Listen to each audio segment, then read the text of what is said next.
Hola, muy buen día. Nosotros somos el equipo 4 y les vamos a platicar un poco sobre el sistema cardiorrespiratorio. Como sabemos y como su nombre lo dice, este sistema está compuesto por dos aparatos, el aparato cardiovascular y el aparato respiratorio.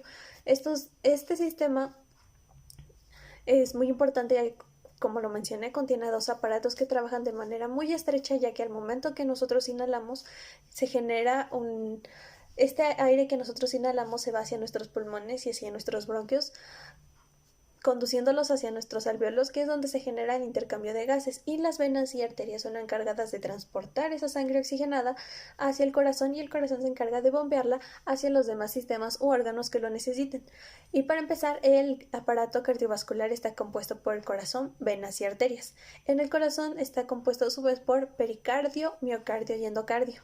Y una de las funciones que hay que resaltar del corazón es que precisamente es el encargado de bombear la sangre oxigenada hacia el resto del cuerpo, mientras que el aparato respiratorio está compuesto por las vías superiores y las vías inferiores. Las vías superiores son la cavidad nasal, nasofaringe, orofaringe, laringe y una parte de la tráquea, mientras que las vías inferiores están compuestos por la otra parte de la tráquea, los pulmones, y en los pulmones está albergado el árbol bronquial, que está compuesto por bronquios principales y bronquios terminales. Al final de estos bronquios se encuentran los alveolos, estos pequeños bolitas circulares chiquitas, es donde se genera el intercambio de gases.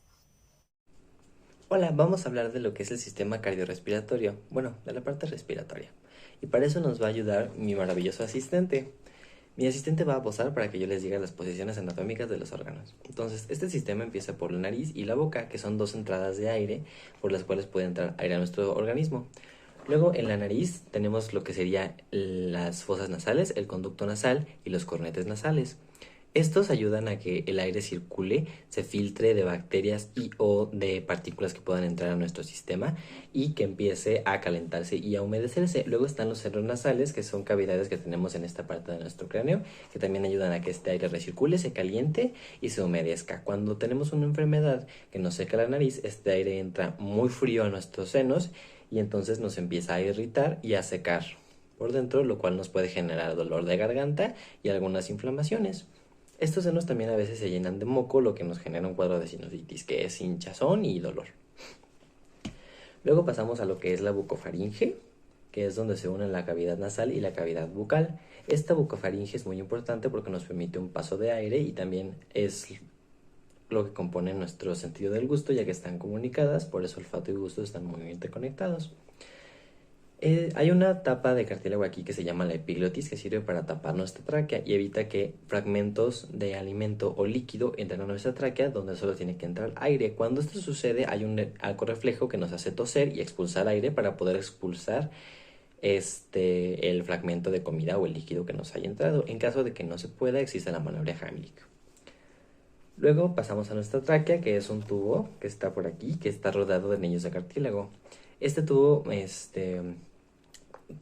por este tubo circula el aire y luego esta se divide en dos y estos entran a los pulmones que están en esta parte de aquí. Ambos pulmones no son del mismo tamaño, hay uno que es más grande que otro y tiene 3 lóbulos y uno que tiene 2 lóbulos.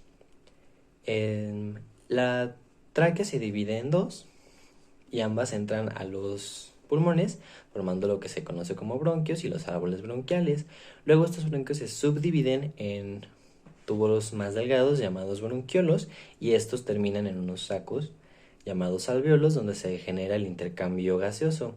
En estos sacos están cubiertos de una membrana muy delgada que está en contacto directo con los capilares y aquí se lleva el intercambio gaseoso por medio de difusión. Se puede absorber lo que es dióxido de carbono de la sangre venosa y se adiciona con oxígeno. El dióxido de carbono luego es exhalado del mismo camino por el que llegó.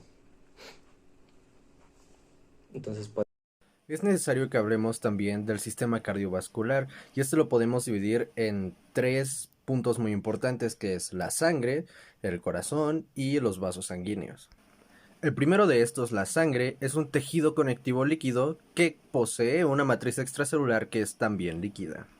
No solo esto, sino que además tiene tres funciones importantes, que son la de transporte, regulación y protección.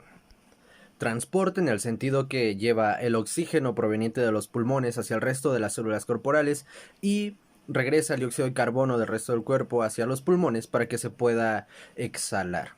No solo eso, sino que además transporta nutrientes al resto del organismo, así como transportar algunas hormonas.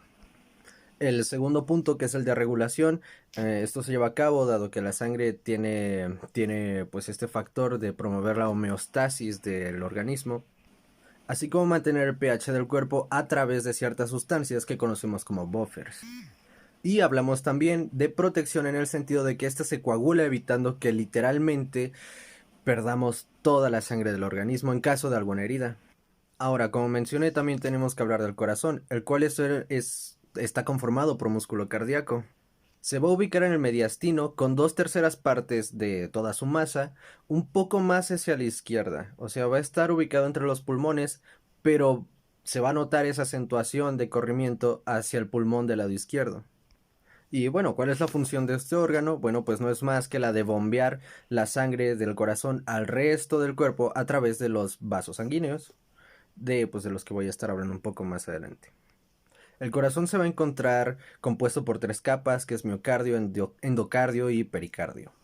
El epicardio va a ser la capa más externa del corazón, el miocardio va a ser la capa interna y por último el endocardio va a ser la capa más interna del mismo. En su estructura, el corazón va a estar formado por 4 cámaras cardíacas que van a ser 2 ventrículos y 2 aurículas que se van a poder dividir entre derecha e izquierda, formando también el ventrículo superior izquierdo o ventrículo superior derecho. Y bueno, para que la sangre llegue correctamente a todos los lados que debe llegar, vamos a contar con una extensa red de vasos sanguíneos, los cuales van a estar compuestos por 3 capas o 3 túnicas, que es la interna, la media y la externa.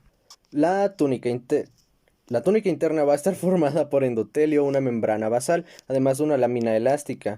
La túnica media va a estar formada por músculo liso y por una lámina elástica externa.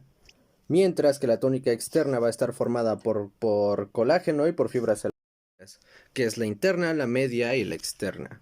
La túnica interna va a estar formada por endotelio, una membrana basal, además de una lámina elástica. La túnica media va a estar formada por músculo liso y por una lámina elástica externa. Mientras que la túnica externa va a estar formada por colágeno y por fibras elásticas.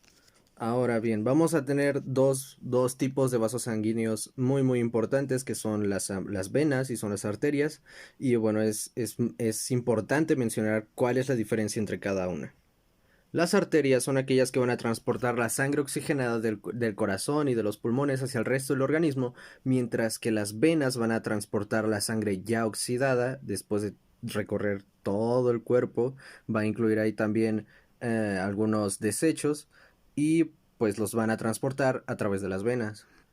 Además de esto vamos a tener unos vasos muy pequeños que son conocidos como capilares, que van de 5 a 10 micrómetros de diámetro y bueno, van a permitir el intercambio de nutrientes y de líquidos entre la sangre y el líquido intersticial.